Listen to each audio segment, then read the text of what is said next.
હર હર મહાદેવ બાપુ। હર હર મહાદેવ જય પરશુરામ।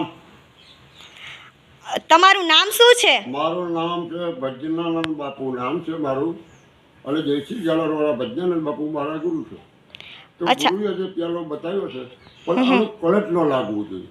હા હા ભગવો પીડા પછી કળટ નહીં લાગવાનો। એક કે જેને પાત્ર નથી હોતા, લાચિક બનવું હોય, લાચિક બનવું હોય તો દાવડિયાનો સંગ કરવાનો। લાચિક ન બનવું હોય તો અને ધર્મને ખાતર તો ચાજુને શરણે રહેવાનું। હા તો બાપુ આજે એક ભજન સંભળાવી દ્યો ને અમને લોકોને। પણ ભજન આગળ સંભળાવી દો।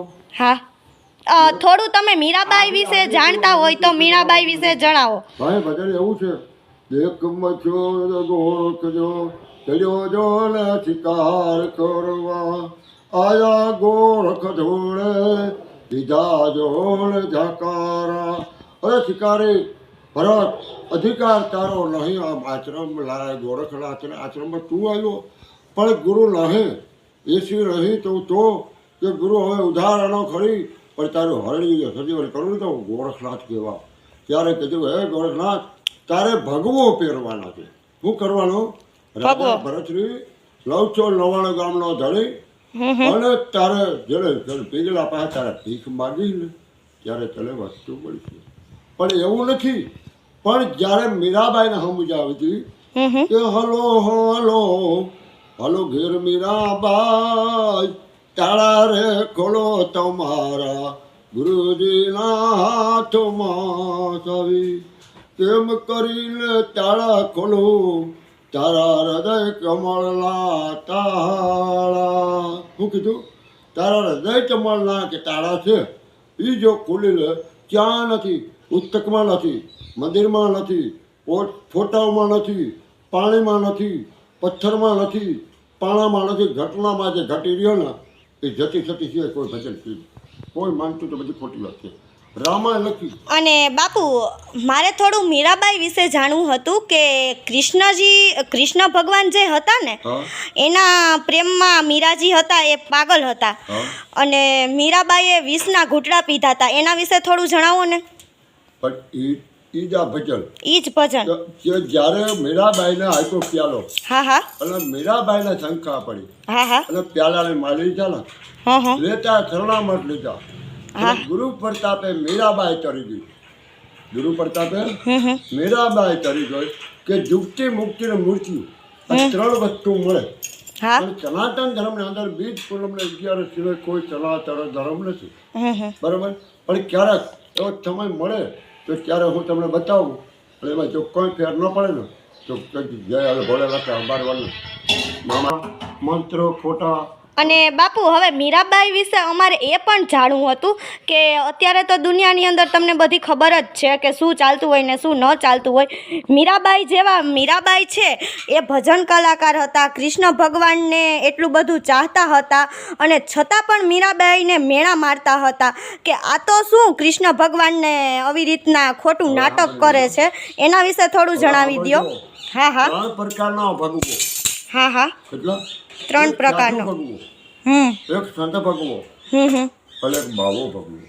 તો બાવો ભગવો છે તમને બગાડે એટલે બાવો ભગવામાં આવે, પછી સીધે માર્ગે તમને ચડાવે એટલે સાધુ કહેવામાં આવે, પછી સીધો જે સંત જેને કહેવામાં આવે ને એ હરિને મિલાવે એવા ગુરુ જો મળે તો એવા તો ગુરુ કિલે મળ્યા કે જલે જાણા જાણા કરણ રાજા, એ કાળજા રે કાપી લે સાધુડા જમાયા। જ્યારે બિલખાની અંદર રાજા કરણ, જેનો એનું નામ સજાવતી ચલાવે, તે ખેલિયાને ખાંડે દઈ દીધા, આજે એનો ઇતિહાસ બોલે, એ લડખીએ નથી કરી ચોરી, એ હરેલા હારમાં નરસિંહ જેલમાં, એવી મારી લાગબાઈ એ રાને જોડે પરસો પૂરો। ત્યારે રાને જ્યારે લાગબાઈએ કીધું કે જમીનશાહ દાતાર જેને કહેવાય છે ને, એટલે લાગબાઈએ રાખડી બાંધી હતી। પણ વાળી 4 છે સનાતન ધર્મની, પણ કોઈ ધર્મમાં હાલતું નથી। જો હાલે ને ખાલી બ્રાહ્મણ છે જઈએ ને તો આ જગતમાં કરવું નથી, પણ બ્રાહ્મણમાં જો સાંભળજો, એક કાયા અભરાણી, માયા અભરાણી, પછી દેવ અભરાણા, છોકરીઓ કાયા અભડાણી, પછી દેવ અભડાણા, દેવ અભડાણા પછી આખું કુળ અભડાણા. જે માર્ગ મેળવી દીધો છે એની માટેની વાત છે. અમે ત્યાં સુધી એટલે બાપુ કઈ રીતે અમને લોકોને એ ન સમજાણું કે કઈ રીતે માર્ગ મેલી દીધો, એ થોડું સમજાવો ને. માર્ગ તો મેલ્યો તો રાવણે. ત્યારે કહેતો હતો જ્યારે કે પ્રથમ યુગમાં પારેલી શિવશંકર કે નારી મન સાગર ચાલી બાળ કુંવારી આદિ અનાદિ શક્તિ ભારી. બીજા યુગમાં સીતાજી કહેવાને રામચંદ્ર ઘીરે મન સાગર ચાલી બાળ કુંવારી આદિ અનાદિ શક્તિ ભારી. ત્રીજા યુગમાં કે ગાયનો હરાપ લાગ્યો. સતી હંસોયા એક ગાય જાતી એને પાછળ 5 હાંડડા હતા. ત્યારે માતાજીએ ગાયની ઠીકડી કરી. એક ગાય માતા 33 કરોડ દેવતા ત્યારે તો 5 પતિ. 5 પતિ. ત્યારે ગાયને એવી વાર્તા આવી કે બેન તું ધોખો કરીમાં, તું 33 કરોડ દેવતાને નારી છો, પણ તારે ત્રીજા યુગની અંદર દ્રુપતિ બનવું જ હોય અને 5 પાંડવ ઘીરે નારી બનવું જોઈએ. તો 5 પાંડવ ઘીરે નારી બનાવી છતાં એને સંતોષ નથી. ત્યારે 4 યુગની અંદર ચોથી મહાકાળી કહેવાય. પછી ચોથી કોણ છે? મેલડી. મેલડી કેમ બને? મેલડી બેનું ગત્યું એનું મારી પાસે પ્રમાણ છે. શું છે પ્રમાણ? છે તમારી પાસે? થોડું અમને જણાવો. એક હરસુડી કોયલા દુગરવાળી. બરાબર. બીજી મારી ચોટીલાની ચામુંડા. ત્રીજી મારી પાવાગઢવાળી મહાકાળી. એ ત્રણેય બોકડા લીધા, કુકડા લીધા, પણ કઈ રીતે લીધા? ચોથી મારી મેરલી બની. પણ મેરલીનો સારો કોઈ કર્યો નહીં. પણ મેરલીનો સારો કરશે તો નારી નરમાંથી